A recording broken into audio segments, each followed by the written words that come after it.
We are back. Yes, we are. Yes. So we're going to cue the Family Feud music. Ba-da-ba, ba-da-ba, I can't. ba-da-ba. Okay. The game we're going to play today is called Pick a Patient. Pick a patient. I'm going to give Dr. Dan the patient, the fake patient, and he's going to give me the ideal contraception for that patient. Okay, cool. Are you ready? What I would recommend. What you'd recommend. Right. Cool. Okay. So let's start with, you have a 22-year-old young lady who is often very forgetful. That's it. That's it. That's all I got for you. And She's presuming forgetful. everything else medically is all great about her. Correct. The assumption is that everyone I'm talking about is healthy and has no reasons that they can't have anything, just certain characteristics. So she is getting recommended. And it's the category of the long-acting reversible contraception, the LARCs. Ta-da! Okay, and that includes the IUDs or the Nexplanon. Those are the two big ones. So whichever one, we'll talk about that with her, and hopefully she likes one of them. Yeah. So essentially anything except... Well, the pill, the ring. Yeah. You know. Things that she's not going to remember. I probably would never really recommend Depo unless there's a lot of issues or something short-term. But Right. Yeah. Because even that, like, she has to remember to make an appointment. And you know, the one thing we actually didn't mention, she's still 22, and if she doesn't know who she's having sex with as well and all that, none of these things protect you from STDs. And we covered that. I expect you to know that because we covered that already. You are experts. If you did not see that episode, finish this one, OBS, and then go back and watch the Love and Bugs episode because that's where you're going to get some more information about your sexual health. Yeah, and people get like pissed off, like, well, what the hell? I'm on birth control. Why do I also need to use a condom? Well, do you want to preserve your tubes? Do you want to, like, you know, these are serious things. Right. You really can get HIV, syphilis, Hep B. These are serious things that can happen with sex. And I don't care how well you know them sometimes. So condoms are still the best for that, for STD prevention. All right, go ahead. What else? So that wasn't that specific patient. That was STD prevention. But that's a good point. Our next patient is a mom of 3 whose husband refuses to get a vasectomy. Douchebag. Even though she already had 3 C-sections and had her body open 3 fucking times. We judge those men. Yeah, we do. I know we're supposed to be no judgment here, but no judgment for women. Judge them a little bit, because you know, like, it's like literally not even a procedure. See your wife go through postpartum once. That should be more than enough reason for you. Wait, did you have a vasectomy? Did you get one? She has an IUD. She has an IUD. She likes it. She hasn't had a period in 3 years. Well, that's the thing. I have no period. I love an IUD. She loves it. But yes. Okay, sorry. Yeah. We're off topic. Yep. So this hypothetical patient of 3 of course, who had 3 C-sections, did not want her tubes taken out at that time, and now her partner is... Or we couldn't even get to them. Right. Maybe she wanted them. Maybe. But couldn't get to maybe he was like, oh, I'm going to get a vasectomy. But now he's like, nah, never mind. I'm scared because it's going to hurt a little bit. What would you recommend for this patient? Counseling. A divorce. but after that, it also, like, if I couldn't get to the tubes during the C-section, then either just tell her maybe that will be hard to get into if I do a laparoscopy, or I send her to a minimally invasive specialist, because that's a good option. To do what? To do a self-injectomy, removal to take of the those tubes. So it's still not off the table. Correct. Because she even though she had a C-section already, she can still, if she's done having kids, she can still have that procedure, but just in a different environment. And if it was her C-section was fine, then yeah, absolutely, we could do a self-injectomy at any point that she wants. But it's more of a process comparatively to a vasectomy. It really is. So therefore, if you're 3 kids deep and you should have those frank conversations. But whatever, men are men sometimes, and I can't force anyone to do that. Like as the same as I can't force any woman to take any form of birth control that she doesn't want to take, right? No. But also the IUD is still an option for her. The Nexplanon, she has a lot of options. But the Depo, a lot of things. Yeah, the mom of 3 though, she probably doesn't have time to take a pill, or maybe she's just not as good with that. She has probably focus on other things. So I'd probably, again, the LARCs, the long-acting reversible contraceptives. For sure. Those are the best options for her. Amazing. Okay, so this is a little different. What about a 16-year-old girl who has really heavy periods, and she's tried like the over-the-counter Motrin, Tylenol, but the periods are so bad she's not going to school for days at a time. So bad because they're heavy or painful?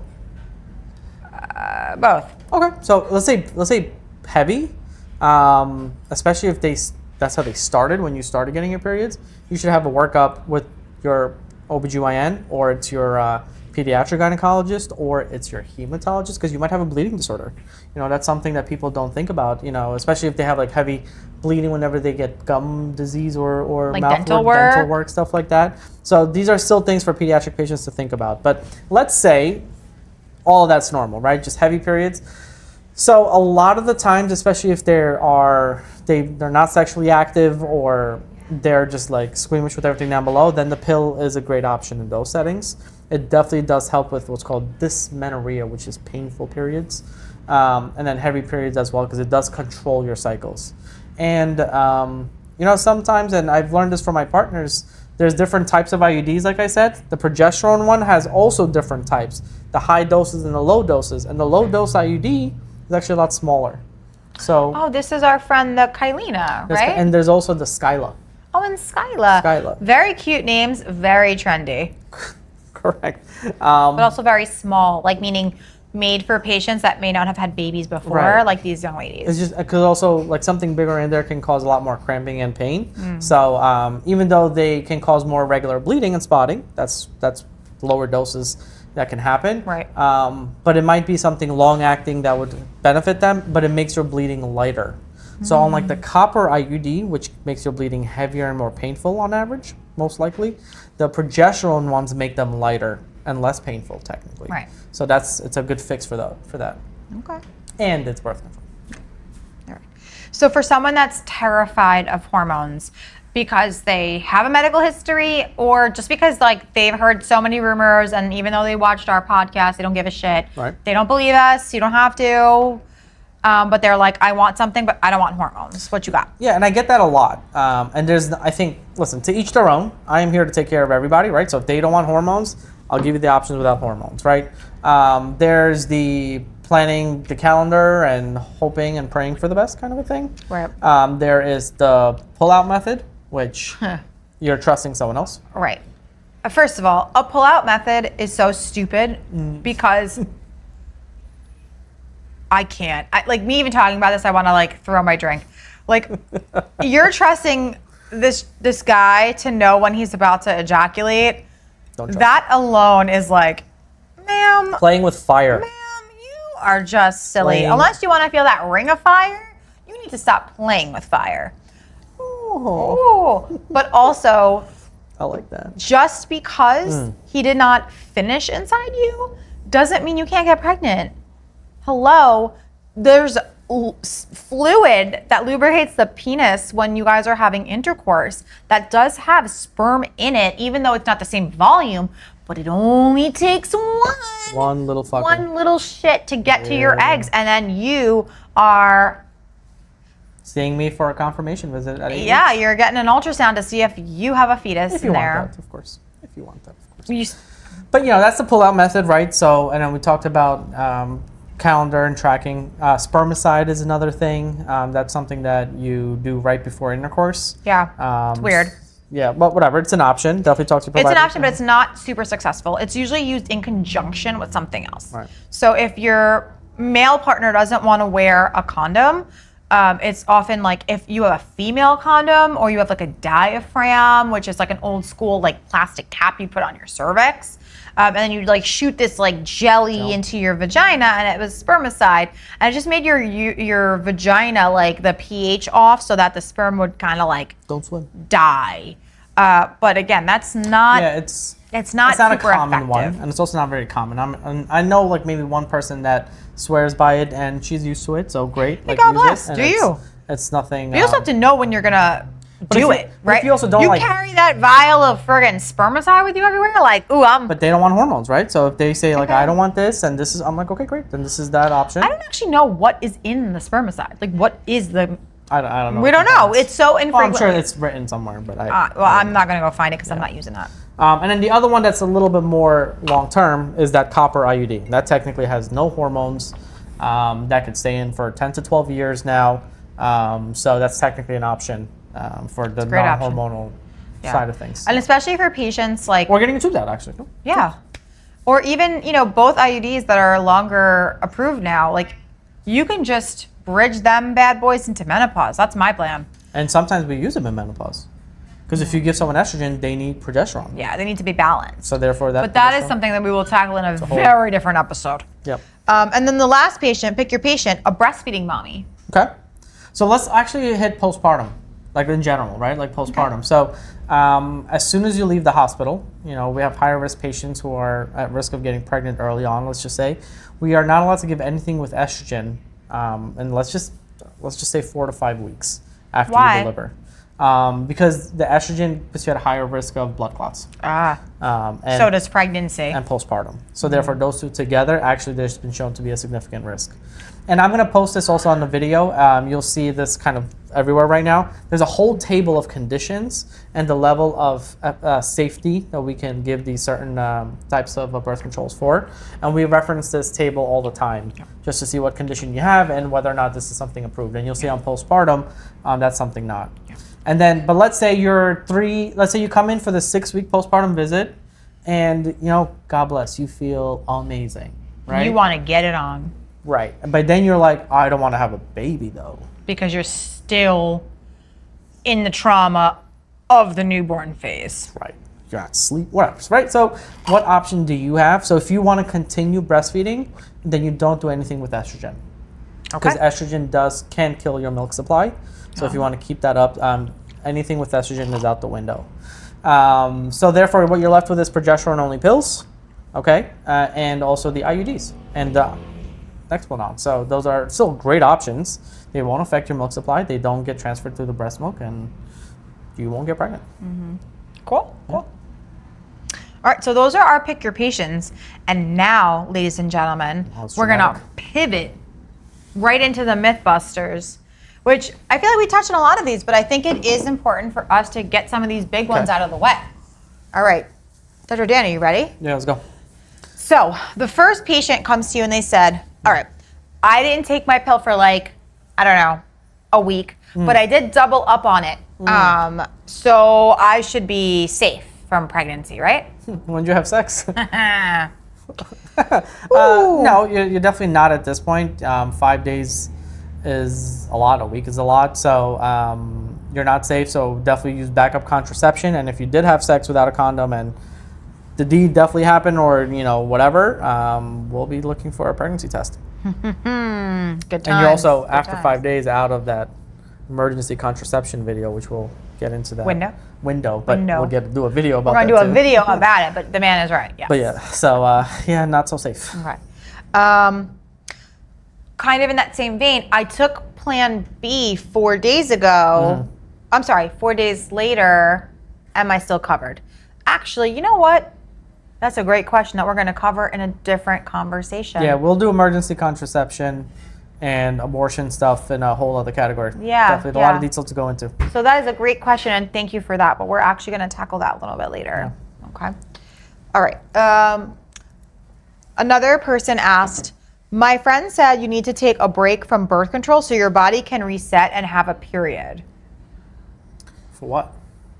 So that's the thing. There's this myth that you must have a bleed periodically, and that's not true. Not true. Right? Now, if you're on all these medications, right? If you're getting hormonal birth control, your hormones are being hijacked.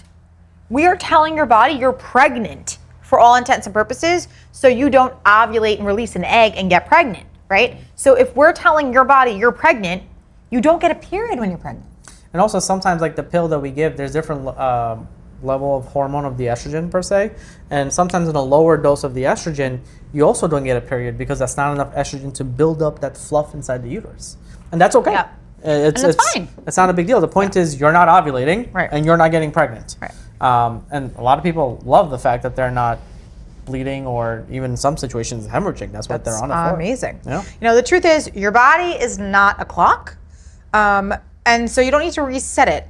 And quite frankly, you stopping and starting and stopping and starting raises your risk for pregnancy and raises your risk for this irregular bleeding because you're messing with something. Just be consistent. And you should be consistent with it. Yeah, don't do that to your body. She already goes through enough. If you want to be on the pill, be on the pill. But to skip 1 month here, 1 month there for the reset, it's not necessary. Not necessary. Yeah. Oh, this is a big one. Someone wrote in, birth control made my cousin infertile, so I don't want it. So this is interesting. It did not make you infertile, right? But the interesting stuff behind it is a lot of people start birth control pills, especially when they're a lot younger, like 15, 16, 17, and then they take it for 10 years, and then they come off the pill and they can't get pregnant. And a lot of the times what they don't know is that they were actually masking stuff and suppressing those conditions that are making them infertile with the birth control pills per se. So for example, big one that you'll hear everywhere is PCOS, polycystic ovarian syndrome. And birth control pills help regulate your periods for that. But also you don't ovulate sometimes with PCOS, and therefore if you don't ovulate, the egg will never meet the sperm. So that infertility issue was just being suppressed for all those years while you were on the pill. So it's really patient specific, and it does not cause you to be infertile, but there's also a window. So like if you're on the pill for a long time, you're not just, 97% of patients will get their period back at 90 days. Oh, so it's not like it's not like you have to say, 1 month, where's my period, and flip out. Give it some time. Yeah, and certain other things, it's very funny, like your IUD, you yank it out, you're technically fertile right away. So there are things that may have like a longer period where you're not like recovery. Right. I don't even call you infertile because that's not technically the definition. Right. It's more just you have a delayed resuming of your fertility. Right. And so when that comes back, it comes back, girl. But if it doesn't, it's not necessarily because of the birth control. It's like Dr. Dan's saying, you have some other shit that's happening and you are just kind of like blaming the birth control. Yeah. Not that it's your fault or any fault, but you're blaming the wrong thing. Right. Just because we talk about all the time, causation does not mean correlation, which is a fancy way of saying shit happens and it's maybe not related. Is it correlation? Right. Causation is not related to correlation and causation. Yeah, okay, we're gonna keep going. This is a cute one. Okay. I'm on my period, so I can't get pregnant, courtesy of Love is Blind. I love that. I think a lot of people on Love is Blind just need to see a gynecologist. Really, and a therapist. Really the men. Bro, if I was a therapist, I would literally stalk their socials and just DM the shit out of everybody. They just hire one. I mean, Jesus Christ. Yeah, it is true that you are the most fertile a few days before you ovulate, which is when you release that egg, and about 72 hours afterward, because the sperm can live up to 72 hours in your body, right? So that is true. It is unlikely that you will ever get pregnant on your period. Yeah. Something that is unlikely is still a possibility. Just because it's a lower risk does not mean it's no risk. So you want to play that game, that's cool. But like I tell my kids, you want to play a stupid game, you're going to win a stupid prize. Yeah, and also, it's cute if you have that 28 cycle day period. Right, but you don't know. What if some people don't have that. Some people have 35-day cycles. And you thought that this was your period, but it was really just like some spotting during ovulation. Sucks. Yeah. Then you're... Right. So one of the last myths that we have, antibiotics cancel out birth control. Well, how about we just talk about like certain medications can cancel out birth control? Yes. There's a medical term about them using the same pathways. And if you have two stuff fighting for the same pathway, one becomes less effective. So there's a certain subset of medicine in general that if you're taking with birth control, it makes your birth control less effective. And there are lists, and your physicians know that if you're taking this medication, you shouldn't take the pill, for example. Right.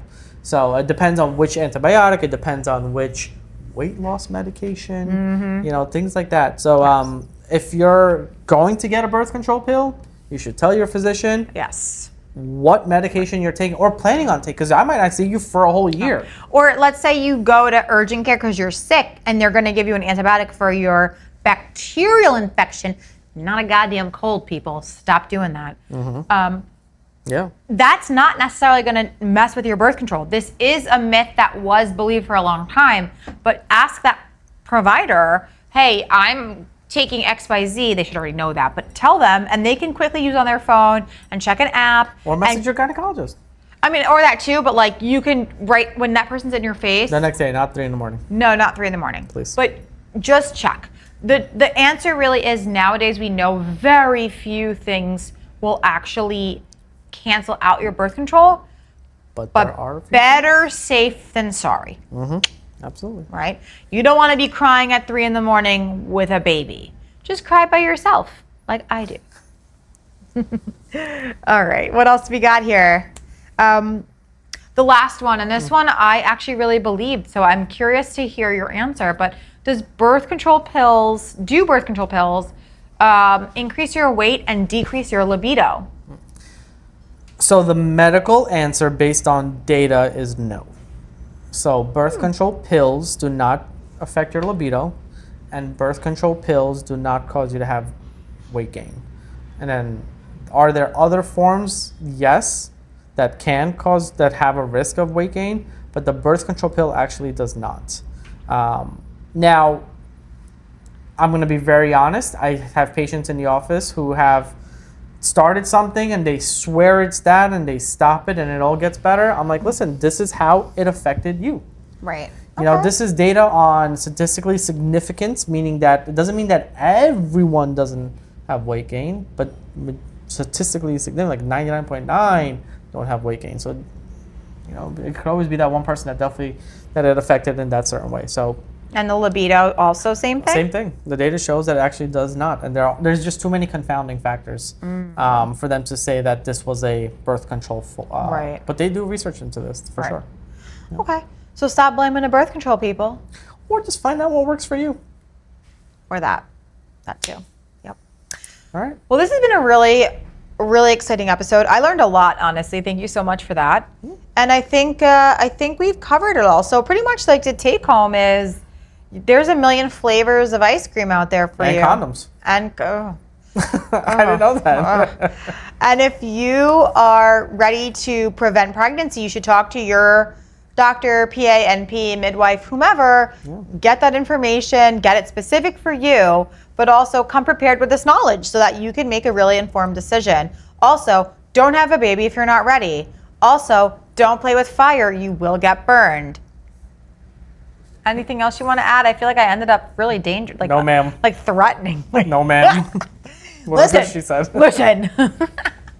All right, we'll be we back. will see you soon with another episode, and we can't wait to cover some more stuff with you. But and if you guys ever have questions that we never answered, always drop a comment, send us a message, and we'll try to address them in like other videos. Yes, we're happy to add some bonus material. So if we covered something and you wanted more of it, or if you felt like we didn't cover enough of something, shoot us a message. Send it our way. See you guys. All right.